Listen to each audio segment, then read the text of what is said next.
എല്ലാവർക്കും ആർട്ടിസ്റ്റിലേക്ക് സ്വാഗതം. ഇന്ന് നമ്മൾ ചെയ്യാൻ പോകുന്ന വീഡിയോ കിണർ ആൾമറ നമ്മൾ മരക്കടയാക്കി മാറ്റിയിട്ടുണ്ടായിരുന്നു. അതിൻ്റെ പെയിൻറ്റിങ് നമുക്ക് ചെയ്യാനുണ്ട്. അപ്പോൾ നമുക്ക് വീഡിയോയിലിട്ട് കിടക്കാം.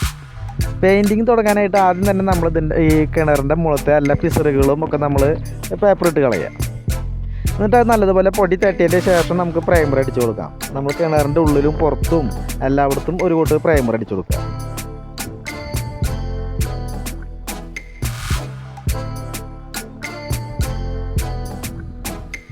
നമ്മുടെ മുളംകുറ്റിയുടെ മുകളിലും നമുക്ക് പ്രൈമർ അടിച്ചു കൊടുക്കാം.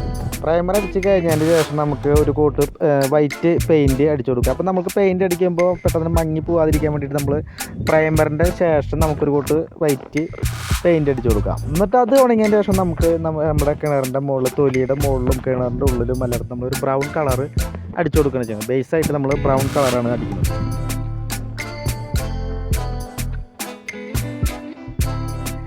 നമുക്ക് നമ്മുടെ മുളംകുറ്റിയുടെ മുകളിൽ നമ്മൾ ഈ കളർ തന്നെയാണ് അടിക്കുന്നത്. നമുക്കത് ഷെയ്ഡ് ചെയ്തിട്ട് നമുക്ക് കളർ മാറ്റണം. മുളംകുറ്റിയുമ്പോൾ നമ്മളൊരു ഉണങ്ങിയ മുളയുടെ കളർ തന്നെയാണ് നമ്മൾ ഉദ്ദേശിക്കുന്നത്.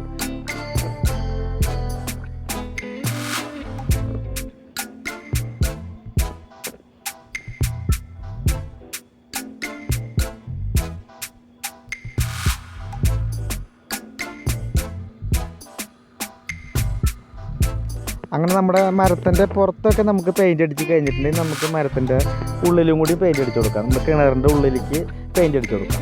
അത് കഴിഞ്ഞാൽ നമുക്ക് പിന്നെ കിണറിൻ്റെ നമ്മുടെ തൊലിപ്പുറം നമ്മൾ തോല് വരച്ചിട്ടുണ്ടായിരുന്നല്ലോ, അതിൻ്റെ മുകളിൽ നമുക്ക് ഒന്ന് ഡാർക്ക് ഷെയ്ഡായിട്ട് കൊടുക്കാം. അപ്പോൾ അങ്ങനെ ഷെയ്ഡ് ചെയ്ത് കൊടുക്കാനേ പാടുള്ളൂ. നമ്മൾ തോലില്ലാത്ത ഭാഗങ്ങളിലൊന്നും ഇപ്പോൾ ഈ കളർ നമ്മൾ ഷെയ്ഡ് ചെയ്ത് കൊടുക്കേണ്ട കാര്യമില്ല. തോല് നമ്മൾ വരച്ചിട്ടുണ്ടായിരുന്നല്ലോ, അതിൻ്റെ മുകളിൽ മാത്രം നമ്മൾ ഇത് ഷെയ്ഡ് ചെയ്ത് കൊടുക്കാം. അങ്ങനെ നമ്മുടെ മരത്തിൻ്റെ തോലിൻ്റെ കളർ ഏറെക്കുറെ നമ്മൾ ഉദ്ദേശിച്ചൊരു കളർ കിട്ടിയിട്ടുണ്ട്. ഇനി നമ്മൾ മരം ഉണങ്ങിപ്പോയി നിൽക്കണമായിരുന്നൊരു കുറ്റിയൊക്കെ നമ്മൾ ഉണ്ടാക്കിയിട്ടുണ്ടായിരുന്നു. അപ്പോൾ അതിൻ്റെ മുകളിലും കൂടി നമുക്കൊരു കളറൊന്ന് ഷെയ്ഡായി കൊടുക്കാം. അപ്പോൾ നമ്മൾ തോലിനേക്കാളും കുറച്ചും കൂടി ഡാർക്കായിട്ട് വേണം അതിൻ്റെ മുകളിൽ കൊടുക്കാനായിട്ട്. നമ്മൾ ഈ മരക്കൊമ്പൊക്കെ ഒടിഞ്ഞ് പോയിട്ട് ഉണങ്ങി ദ്രവിച്ച ഒരു ഷേപ്പൊക്കെ നമ്മളിത് മരത്തിൻ്റെ മുകളിൽ ഉണ്ടാക്കിയിട്ടുണ്ടായിരുന്നു. അപ്പോൾ അതിൻ്റെ മുകളിൽ നമ്മൾ തോലിൻ്റെ മുകളിലൊക്കെ അടിക്കുന്നതിനേക്കാളും കുറച്ചും ഡാർക്കായിട്ട് അതിന് അടിച്ചു കൊടുക്കണം, പെയിൻറ്റ് അടിച്ചു കൊടുക്കുക.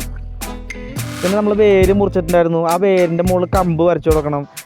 അങ്ങനെയൊക്കെ ചെയ്ത് കൊടുക്കുക. പിന്നെ നമ്മൾ മുളംകുറ്റി ഉണ്ടാക്കിയിട്ടുണ്ടായിരുന്നല്ലോ, അതിൻ്റെ മുള ഉണങ്ങിയിട്ടുള്ള ഒരു കളറാണ് നമ്മൾ അതിൻ്റെ മുകളിൽ അടിച്ചു കൊടുത്തിരിക്കുന്നത്.